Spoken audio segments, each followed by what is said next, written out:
وعلیکم السلام ورحمۃ اللہ وبرکاتہ۔ اللہ رب العالمین آپ کو جزائے خیر عطا فرمائے اور خیر و عافیت میں رکھے۔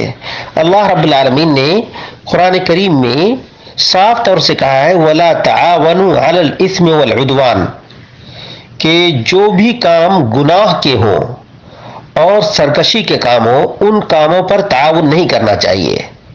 یہ قرآن کریم کا حکم ہے، اور قرآن کریم کے حکم کو چینج کرنے کا کسی کو بھی اختیار حاصل نہیں ہے، خاص طور سے ایک مسلمان جو قرآن کریم پر ایمان رکھتا ہے، قرآن کریم کی ایک بات کو سنتا ہے اور آمنا و صدقنا کہتا ہے۔ مومن کا یہی شعار ہونا چاہیے۔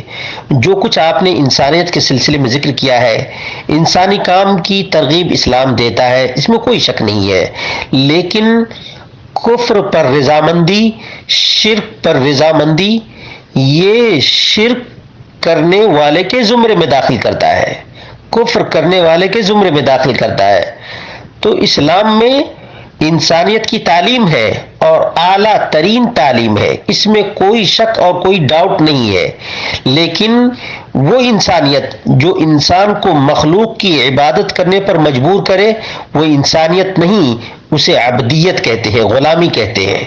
تو کون سا آدمی ہے جو اس غلامی کو، مخلوق کی غلامی کو، مخلوق کی عبادت کو پسند کرے گا؟ مجھے امید ہے کہ آپ ان باتوں پر غور کریں گے اور اس پر توجہ دیں گے کہ جو کچھ دیوالی کے موقع پر اور دیگر کفار کے تہوار کے موقع پر انجام دیا جاتا ہے، جو شرک پر مبنی ہے، کفر پر مبنی ہے، اللہ رب العالمین سے بغاوت پر مبنی ہے، کیا آپ اس میں راضی ہوں گے؟ آپ خوش ہوں گے اس سے؟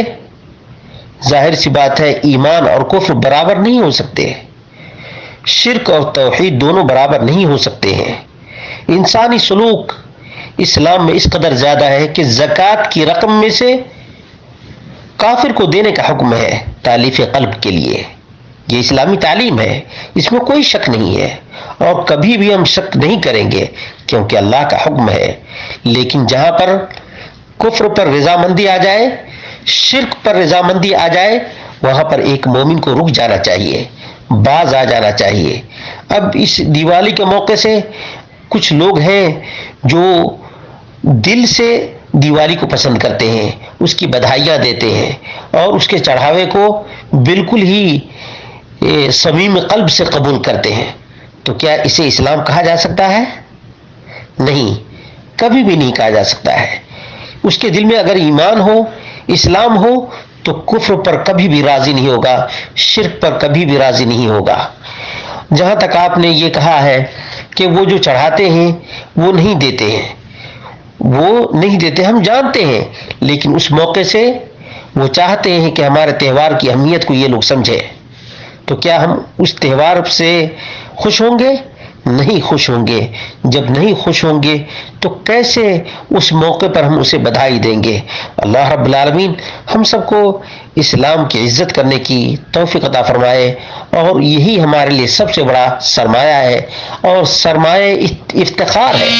اللہ رب العالمین ہم سب کو اسلام کی عظمت کو سمجھنے کی توفیق عطا فرمائے، شرک کی قباحت کو جان کر کے اس سے دور رہنے کی توفیق عطا فرمائے، اور اسی طرح سے جو معاملات ہیں ان معاملات کو انسانی ناطے سے ہم اس وقت تک انجام دیتے رہیں گے جب تک شرک کی بات نہ آئے، کفر کی بات نہ آئے، صرف انسانیت تک محدود رہے تو اس میں کوئی حرج نہیں ہے۔ لیکن وہ انسانیت جو انسان کو کفر تک لے جائے، جو انسان کو شرک تک لے جائے، وہ انسانیت نہیں، وہ عبدیت اور غلامی ہے۔ اللہ رب العالمین اس عبدیت اور غلامی سے ہم سب کو محفوظ رکھے۔ والسلام علیکم ورحمۃ اللہ وبرکاتہ۔